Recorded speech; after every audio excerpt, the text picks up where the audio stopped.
Selamat malam para pendengar setia di seluruh Indonesia di Dongeng Aki Rukman. Selamat mendengarkan dan tetap merdeka. Assalamualaikum warahmatullahi wabarakatuh. Bismillahirrahmanirrahim.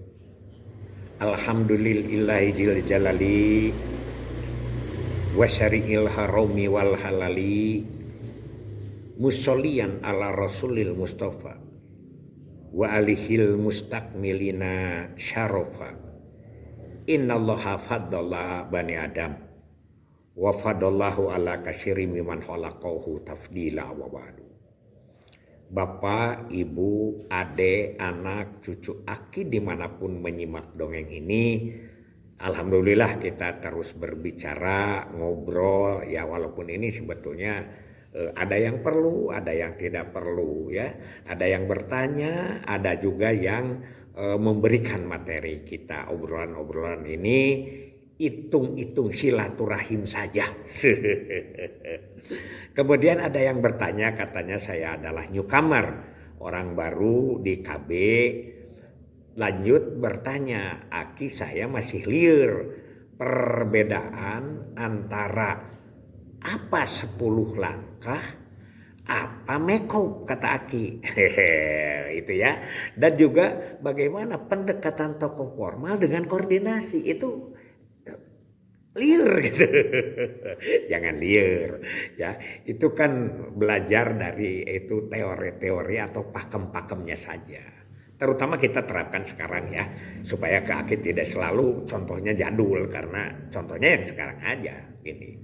Yang pertama, kalau yang disebut dengan 10 langkah PLKB itu adalah TCK, tata cara kerja. Jadi tuntun kita itu. Jadi dituntun. Dan itu kenapa sampai sekarang ya sama. Terapkan pada materi-materi yang akan kita garap. Pada program-program yang akan kita garap. Contoh, Quick Win. Quick Win itu ya harus ada 10 langkah. Pertama harus pendekatan kepada tokoh formalnya. Kita ceritakan program-programnya. Kita minta dukungannya. Bila perlu bagaimana mereka menggerakkan. Nah begitu, itu yang disebut dengan pendekatan tokoh formal. Harus diajak bicara tokoh formalnya, harus ada datanya, harus ada kesepakatannya. Terus saja, apakah itu genting, apakah itu gati, apakah itu lansia berdaya, apa super up dan lain sebagainya, tetap dilaksanakan pada paket itu. Itu di ilmunya DKB. Kalau punya yang bagus silahkan, lebih bagus. Dan memang tidak pilihannya tidak harus berurutan begitu, tidak. Tapi kalau Anda berbicara di mana berbicara tentang kegiatan, Aki suka melarapkan ini di sini kan gitu, memberikan contoh, kita mengajak tokoh, itu penteladanan misalnya seperti itu. Pelayanannya kan tetap ada. Apalagi sekarang dengan adanya TPK misalnya, itu adalah pelayanan-pelayanan dan pendekatan-pendekatan dan pembinaan-pembinaan. Tetap saja begitu. Jadi mohon maaf ini, jadi kalau itu mah 10 langkah mah sudah kuno, nggak apa-apa disebut kuno juga. Tapi orang kemudian sekarang carinya apa? Makeup sekarang Aki nggak lihat nih. Yang seperti digejarkan itu adalah disebutnya tata cara kerja seseorang. Kalau ada disilipkan, jadi 10 saja, jadi 11 saja, silakan. Jadi 9 saja, atau tidak dipakai sama sekali. 2 langkah aja, jangan 10 langkah. Langkah pergi, langkah pulang, datang ke sana selfie, jadi langkah 3. Monggo. Nah, jadi itu adalah yang disebut dengan siapa? Pekerjaannya seseorang untuk menggerakkan sebagai penggerak. Sekali lagi sebagai penggerak. Malah Pak Teguh itu bikin buku penggerakan. Ya itu sebetulnya Aki juga baca sedikit-sedikit. Nggak jauh, itu hanya sekedar kenangan kepada yang telah lalu. Oke? Misalnya. Jadi sekarang terapkan 10 langkah ini kepada program-program yang baru sekarang. Dan orang lain juga meniru sama ya langkahnya. Atau walaupun dia tidak disebutkan, dia itu adalah melakukan seperti apa yang kita lakukan. Oke? Nah, beda antara pendekatan tokoh formal dengan koordinasi. Nah ini saya melarang kalau kepada kepala desa itu bukan koordinasi, pendekatan saja. Kalau koordinasi kita mengaku setara.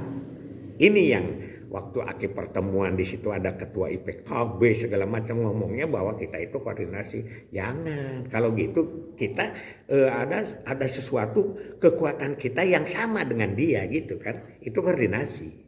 Nah namanya, karena kalau bagaimanapun juga gubernur, bupati, kepala desa itu penanggung jawab program. Ya, penanggung jawab program. Di desa itu utek tongo tarang baga, utek tongo walang taga, bobogan pamong desa. Itu harus jadi prinsip. Ya kitalah yang tua, waktu itu ada Pak Saud, ada Pak Hardianto, semua ya agak sedikit bukan marah, kecewa bahwa kita menganggap kepada kepala desa itu adalah koordinasi.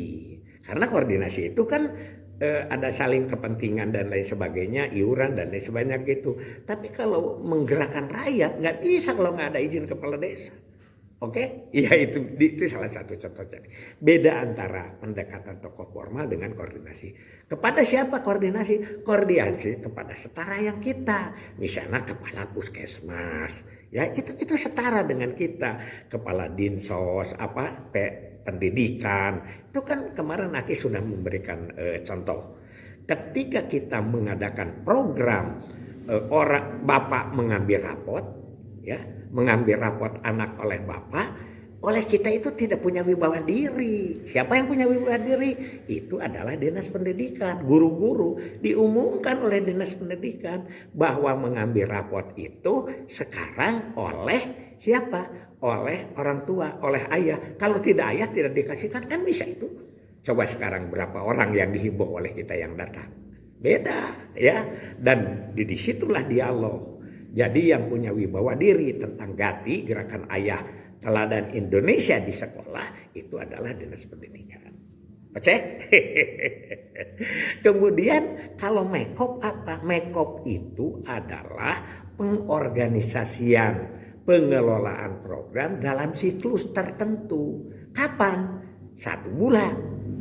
Jadi di 1 bulan itu ada 4 kali staff meeting, ditambah 1 kali rakor kecamatan, 1 kali rakor desa, dan terus menerus melaksanakan KIE, berapa kali melaksanakan pelayanan, dan itu dilaksanakan pada rakor-rakor itu, kesepakatannya. Kang Agus nyebutnya itu, Agus Haryadi ya almarhum, itu nyebutnya BTOP. BTOP, Batang Tubuh Operasional. Kang Agus Haryadi itu almarhum, Kepala BKKBN Subang, Kepala BKKBN Kabupaten Badung, dan terus pindah ke Menek PP ya, gitu. Itu BTOP, disebutnya Batang Tubuh Operasional. Sehingga jadi guyonan, kalau untuk perempuan katanya karena punya MEKOP, mekanisme operasional. Kalau ini BTOP untuk laki-laki, karena itu akan menyangkut input, proses, output, terus apalagi efek dampak.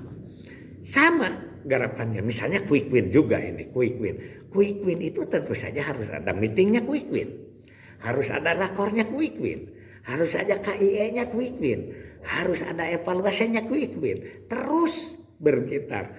Tokohnya kalau kita kunjungan tokoh-tokoh quick win, MEKOP pada program tertentu harus ada. Kan dulu itu kalau misalnya mau membentuk bina-bina keluarga itu ada dulu yang disebut dengan pendekatan tokoh foralnya, kemudian MEKOP-nya ada, KIE-nya ada, rakornya ada, dan segala macamnya. Jadi itulah perbedaan antara penggerakan oleh seseorang dengan siklus manajemen operasional. Bahkan posyandu itu kan disebut oleh Aki, disebut dengan posyandu sebulan, itu ada mekanismenya. Ada mekanismenya. Ya, mekanismenya apa? Yang disebut dengan siklus kader. Nah, siklus kader itu apa saja, Ki? Pertama adalah disebut dengan pertemuan 1. Pertemuan 1 itu dilaksanakan sebelum menggarap posyandu. di pertemuan satu. Dan pertemuannya itu tidak harus selalu kumpul-kumpul, makan-makan, tidak ya. Tapi kita laksanakan misalnya adalah, hey cek.